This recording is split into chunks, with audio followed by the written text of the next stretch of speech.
How do you mourn someone who might not be dead? For 12 years, this was the question that consumed Charlene Carter. She lived in a purgatory of grief, caught between a prayer for their return and the nightmare that they were gone forever. Her husband, Malcolm, and her beloved daughter, Ayanna, had vanished into the Atlantic during a weekend sailing trip, leaving behind nothing but an empty boat and a silence that deafened her soul. She became a widow without a body to bury, a mother whose child was a ghost. But on May 7, 2022, a 26-second video sent by a friend from thousands of miles away would shatter that silence. It would reveal a truth far more monstrous than a simple drowning. What happens when the people you've spent a decade grieving were never lost? What happens when you realize their tragedy was your betrayal? To understand how a family can simply dissolve into thin air, you must first understand the man who held it together, Malcolm Richard Bennett. Born in 1960, Malcolm was a product of the stoic, industrial landscape of Norfolk, Virginia. The youngest of 3 boys, he was defined by his quietness. In a family that valued work over words, Malcolm learned to observe, to wait, to exist in the background. His high school counselor once wrote a note on his permanent record that, in hindsight, reads like a chilling premonition. Malcolm is quiet, but not shy. He pays attention.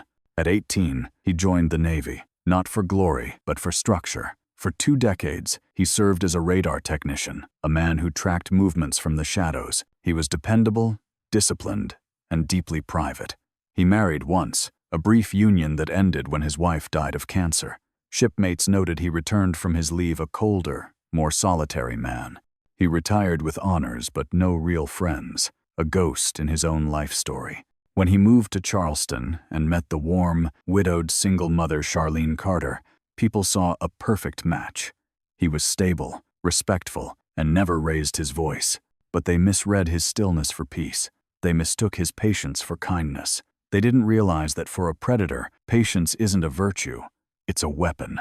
And Malcolm Bennett had spent a lifetime learning how to wait for the perfect moment to strike.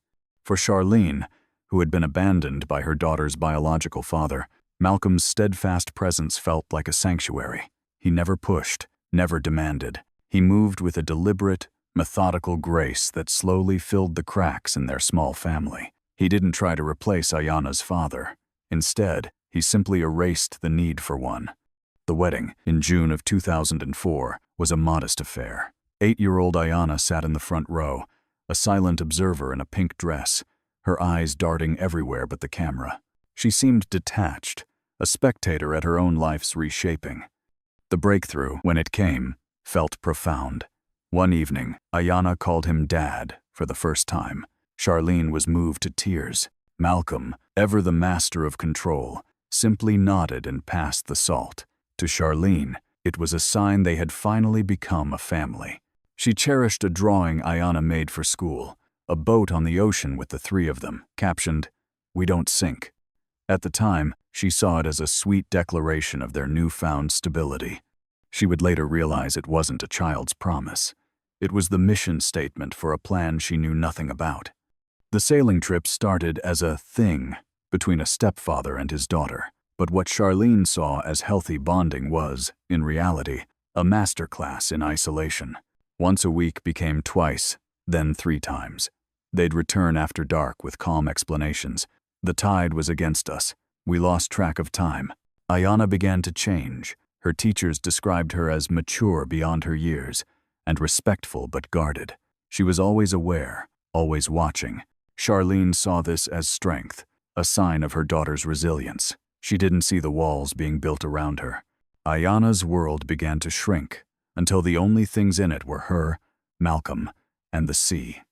One day, cleaning her daughter's room, Charlene found a small journal. She only read a single line, but it sent a chill down her spine.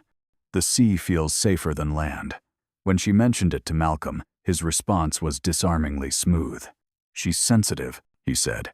"The water calms her." Charlene accepted it. Why wouldn't she? She trusted him. She didn't know the journal entry wasn't a metaphor. It was a preference. She didn't realize that her daughter's bedroom had become the planning stages for an escape. The slow abduction of Ayanna's soul was nearly complete, and Charlene was about to be left alone on the shore. August 10, 2010. The day began like any other. Malcolm and Ayanna set off for a weekend sailing trip. Charlene kissed her daughter goodbye, telling her husband she'd have their favorite pot roast waiting for them Sunday night. The forecast was clear. The sky was a placid blue. Friday passed. Saturday came and went with unnerving quiet. By Sunday night, the pot roast was cold on the stove, and the driveway was empty. Calls to their phones went straight to voicemail. At 4:30 a.m., her hands shaking, Charlene finally called the Coast Guard. The discovery was more chilling than any wreckage. Their boat, the Times Sea Spirit, was found drifting 12 miles offshore, completely unharmed. The engine was idling. The cooler was stocked. Ayanna's flip-flops were tucked neatly under a seat. The life jackets were gone, but the emergency beacon, the one tool designed to signal a life or death struggle, was untouched. There was no blood, no sign of a fight, no note. It wasn't a scene of chaos. It was a scene of absence. It was as if two people had simply decided to step out of their lives and into the deep.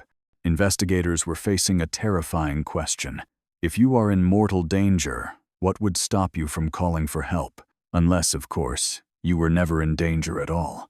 For 11 days, an army of searchers scoured over 1,000 square miles of ocean. They found nothing. It was as if the Atlantic had swallowed them whole, leaving no trace. Detective Julius Dean, the lead investigator, found himself chasing shadows. Malcolm's military, financial, and personal records were spotless. There were no secret accounts, no suspicious withdrawals, no signs of a man planning to disappear. The media painted a portrait of a tragic accident, the decorated veteran and his beloved daughter taken by the cruel sea. Vigils were held. A memorial bench was placed at Ayanna's school, but behind closed doors, the questions began to fester. Neighbors whispered about how close Malcolm and Ayanna had become, how she seemed to exist in his shadow. Those whispers never reached Charlene, who was encased in a state of shock, refusing to believe anything but an accident. On February 5, 2011, with no bodies and no evidence of foul play, the state officially declared Malcolm Bennett and Ayanna Carter Bennett deceased. For the world, the case was closed. For Charlene, it was a second burial, one by water and one by paper. But a nagging, terrible thought had taken root in her soul. This didn't feel like an accident. It felt like a decision. Grief with a body has a finality. Grief without one is a wound that never closes. For 12 years, Charlene lived in this state of ambiguous loss. She kept their bedroom as a shrine, Malcolm's boots by the door, Ayanna's books on the shelf. It was a room frozen at the exact moment her life had shattered. Her finances crumbled. The life insurance was suspended indefinitely due to the unresolved nature of the case.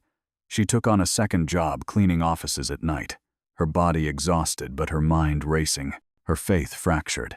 How could she pray for comfort when she didn't even know what she was mourning? 7 years into her vigil, a letter arrived from one of Ayanna's old friends.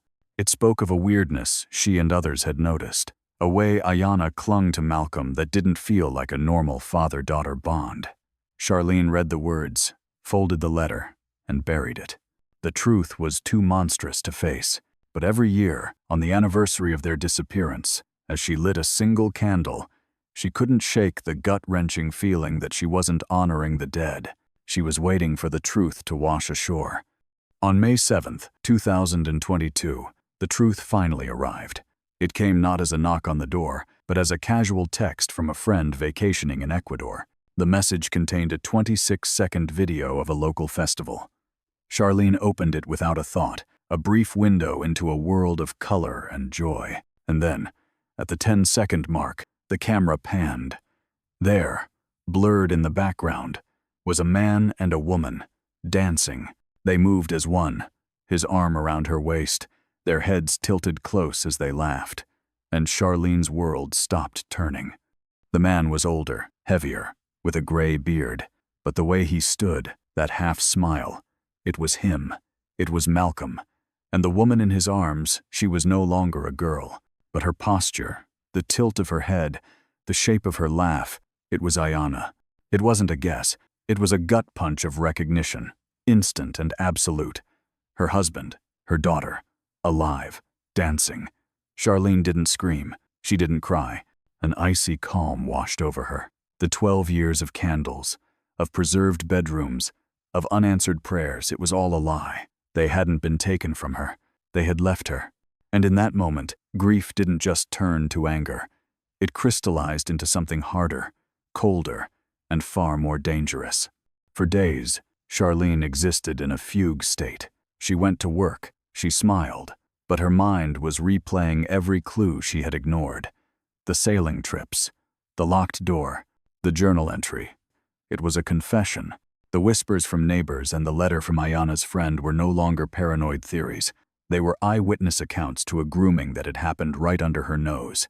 The grief she had carried for so long curdled into a singular, clarifying purpose. This was no longer about mourning. This was about a reckoning. With trembling fingers, she booked a one-way flight to Ecuador. She told no one. She packed a small bag. She left her porch light on, just as she had every night for 12 years, a final, bitter tribute to the life they had forced her to live. She was no longer Charlene Carter, the grieving widow. She was a pilgrim, traveling not toward a holy site, but toward the source of her pain. She wasn't seeking answers anymore. She was going to deliver a conclusion. The small coastal town was a world away from Charleston. It was a place people went to disappear. Using the background of the video as her map, Charlene found them. They lived in a modest yellow house under the names Miguel and Rosa. He repaired boat engines. She taught English to local children. To the town, they were a quiet, private, unassuming couple. For 4 days, Charlene became a ghost, watching the ghosts who had haunted her. She chronicled their lives in a small notebook. She saw them hold hands. She saw Ayana rest her head on his shoulder. And one morning, she watched as Malcolm kissed her not on the cheek, but on the mouth. A casual, possessive gesture that confirmed the vilest of her fears. Then came the final, soul-crushing confirmation. Watching them by the water's edge, she saw a silver ring on Ayana's hand. The way he held that hand wasn't paternal. It was territorial. In that horrifying moment, Charlene stopped seeing her daughter. The girl she raised was gone, replaced by a stranger who had chosen her predator. They weren't father and daughter. They were partners. They had not only stolen her life, but they had built a new one on its ashes. And for the first time in over a decade, Charlene didn't feel lost. She felt ready. The confrontation was not a storm. It was a dead calm. Charlene waited for them in a narrow street, her heart a cold, heavy stone in her chest. When they emerged from a shop, laughing, she stepped out of the shadows. Ayana saw her first. Her face froze, a mask of disbelief. "Mom?" she whispered. Charlene's voice was low, devoid of emotion. "So it was true. You didn't drown. You just left." Panic flickered in their eyes. "We didn't mean to hurt you," Ayana pleaded. "Hurt me?" Charlene's voice cracked, but not with sadness, with a chilling fury. "You let me grieve. You let me light candles for ghosts. You buried me alive in that house while you danced in the sun." She turned to Malcolm, her eyes burning. "You were supposed to protect her, and you turned her into this." "You need to calm down," Malcolm warned, stepping forward. That's when she pulled the pistol. The street fell silent. "You had your peace," Charlene said, her voice shaking with the weight of 12 stolen years. "You had each other." She looked at the woman who was once her daughter. "I gave you everything. You were my world, and you chose him." As Charlene raised the gun, Malcolm lunged, but it was too late.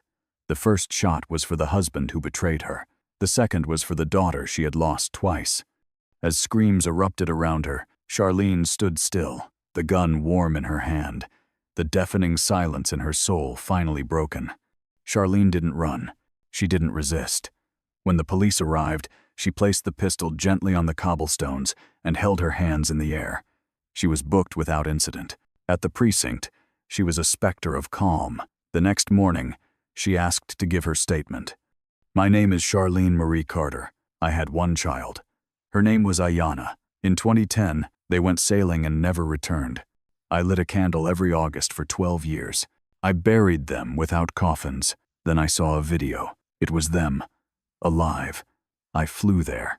I watched them. They taught, they smiled, they danced, they kissed. He took my daughter. She helped him bury me. I confronted them. I gave them a chance, but there was nothing they could say to unerase the last 12 years. The officer asked the inevitable question, "So you shot them?" Charlene nodded, her eyes clear. "Yes. I know it was murder, but don't ask me if I'd take it back. Because I finally stopped drowning." The trial was a battle of two narratives. The prosecution painted Charlene as a cold-blooded killer who stalked her victims, but her defense argued for something more complex: psychological erosion. A psychiatrist testified it wasn't a crime of passion, but a crime of despair, the result of a slow, excruciating drip of grief and betrayal that had worn her soul down to the bone. The jury found her guilty of 2 counts of second-degree murder. The sentence, 30 years. As the sentence was read, Charlene whispered 2 words to the judge. "Thank you." It wasn't sarcasm, it was relief. The waiting was over. The ghosts were finally gone. But as she was led away, a single tear fell, not for herself, but for the little girl in the pink dress who had been stolen so long ago, first by a monster, and then by a memory. The house in Ecuador stands empty, a crime scene and a tomb for a life built on lies. This story is a haunting reminder that some wounds don't heal, they just wait. And sometimes, the most devastating secrets aren't buried at sea, but are living and breathing in the sun. Was this justice, or was it revenge? What would you have done? Let us know your thoughts in the comments below. Thank you for watching Fatal Affairs. Don't forget to like, subscribe, and turn on notifications so you don't miss our next investigation into the darkness that hides in plain sight.